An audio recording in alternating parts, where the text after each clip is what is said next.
नमस्कार, आदाब, सत श्री अकाल। मैं हूं कौशिक। आप देख रहे हैं देशवा न्यूज। आज के अपने इस विशेष पेशकश में हम बात करेंगे श्रद्धा हत्याकांड से ज्यादा खौफनाक कहानी की। दिल दहला देने वाली ये वारदात सिंगापुर की है। इस केस में श्रद्धा हत्याकांड से कई समानता है, लेकिन यह कहानी उससे भी ज्यादा खौफनाक है। श्रद्धा के तो सिर्फ टुकड़े किए गए थे, लेकिन यहां तो शव के टुकड़े टुकड़े करके उसे चावल भात में मिला करके लोगों को खिला दिया गया था। यह सुनकर ही आपके दिल दहल उठे होंगे। यह केस सिंगापुर के इतिहास में करी मर्डर के नाम से जाना जाता है। दिल दहला देने वाली यह कहानी है सिंगापुर के अयाकानू की। 34 साल के अयाकानू के परिवार में 18 दिसंबर 1983 से पहले सब कुछ ठीक चल रहा था। वह अपनी पत्नी और 3 बच्चों के साथ सिंगापुर में एक छोटे से घर में रहता था। घर के पास था एक चर्च जिसमें केयर टेकर था अयाकानू। आमदनी तो कम थी, लेकिन परिवार संतुष्ट था।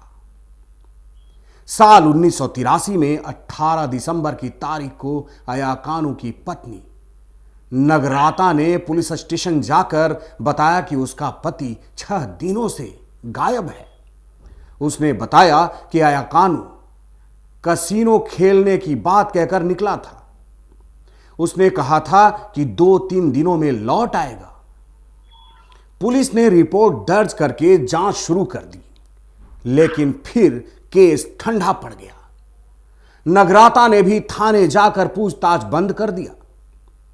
लेकिन 4 साल बाद इस कहानी में आया नया मोड़। 9 जनवरी 1987 को सिंगापुर के मशहूर जासूस अलग मगलाहे को अपने मुखबिर से एक खबर मिलती है। मुखबिर ने बताया कि अयाकानू का बड़ी बेरहमी से कत्ल हुआ है। उसके कई टुकड़े किए गए। बड़े टुकड़े को यहां वहां फेंक दिया गया। छोटे और बारीक टुकड़ों की करी बनाई गई। इसके साथ चावल बनाए गए और करीब 50 पड़ोसियों को खिला दिया गया। मगलाहे के लिए इस कहानी पर यकीन करना मुश्किल था, लेकिन मुखबिर अपनी बात पर कायम रहा। आखिर मगलाहे ने सिंगापुर सीआईडी को जानकारी दी। सीआईडी ने इस मामले में कोई दिलचस्पी नहीं दिखाई, लेकिन इतना जरूर किया कि मगलाहे को इस केस की जांच करते रहने के लिए कहा। मगलाहे ने जांच शुरू की तो वाकई अयाकानू गायब मिला। सवाल था कि हत्या किसने की। मगलाहे ने पाया कि अयाकानू जिस चर्च में काम करता था, वहां से उसने 21 और 22 दिसंबर की छुट्टी ली थी। ऐसे में वह इससे पहले 18 दिसंबर को छुट्टी पर कैसे जा सकता है। इसके अलावा उसके पास इतने पैसे नहीं थे कि वह कसीनो खेलने जाए। एक सवाल और कि अयाकानू की बीवी ने आखिर 6 दिन बाद रिपोर्ट क्यों दर्ज कराई।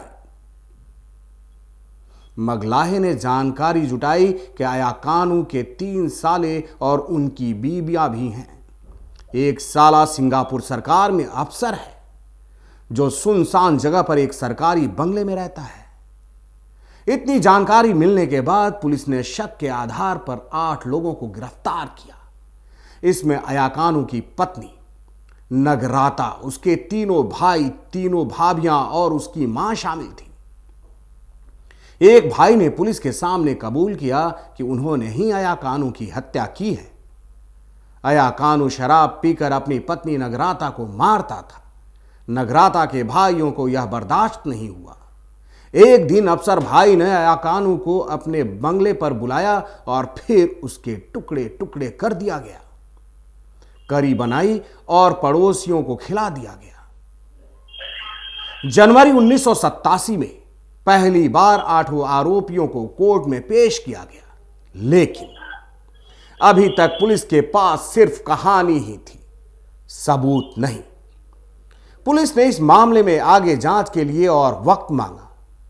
इसके बाद कोर्ट ने 5 महिलाओं को छोड़ दिया और नगराता के 3 भाइयों को जेल भेज दिया। पुलिस 4 साल तक छानबीन करती रही, लेकिन कोई सबूत नहीं मिला। आखिरकार 1991 में 4 साल जेल में रहने के बाद 3 भाई रिहा हो गए। इस कहानी में दूसरा मोड़ तब आया जब 1995 में एक टीवी चैनल ने एक प्रोग्राम में अया कानू की हत्या की पूरी कहानी दिखाई। इस पर नगराता के 3 भाइयों ने आपत्ति की। उन्होंने चैनल के खिलाफ मानहानि का केस किया, लेकिन कोर्ट में वे केस हार गए। श्रद्धा हत्याकांड, दिल्ली मर्डर केस और अया कानू मर्डर केस दोनों में आरोप अपनों पर ही लगा। श्रद्धा केस में कहा जा रहा है कि पीड़िता शुरू में आरोपी के व्यवहार को नजरअंदाज करती रही। वहीं अया कानू मामले में जिसकी हत्या हुई, उसी पर पत्नी के साथ खराब व्यवहार करने का आरोप था। यहां भी शव को निर्ममता से टुकड़े टुकड़े किए गए। हालांकि अया कानू केस में निर्ममता की हद पार हो गई। अया कानू के टुकड़े टुकड़े करके उसे चावल के साथ कई लोगों को खिला दिया गया। लेकिन पुलिस पूरा यकीन होने के बाद भी अया कानू के हत्यारों को सजा नहीं दिला पाई, क्योंकि इस बात के कोई सबूत नहीं थे। ठोस सबूत नहीं होने की वजह से अया कानू के हत्यारों को पुलिस सजा नहीं दिला पाई। तो क्या श्रद्धा के हत्यारे आफताब के साथ भी ऐसा ही होगा? क्या ठोस सबूत नहीं होने के चलते वो भी बरी हो जाएगा? ऐसे कई सवाल हैं जो अभी अनसुलझे हैं और इनका जवाब हर कोई जानना चाहता है। हमारी इस खास पेशकश में इतना ही। तो अब तक के लिए बस यहीं तक। फिर मिलते हैं नए मुद्दे, नए सरोकारों के साथ।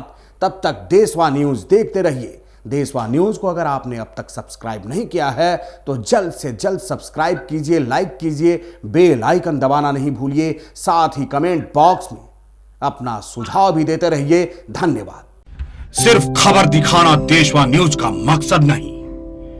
देशवा न्यूज की कोशिश है कि समाज की सूरत बदलनी चाहिए। देशवा न्यूज पर वीडियो देखने के लिए लाइक करें, सब्सक्राइब करें, साथ ही बेल आइकन दबाना न भूलें।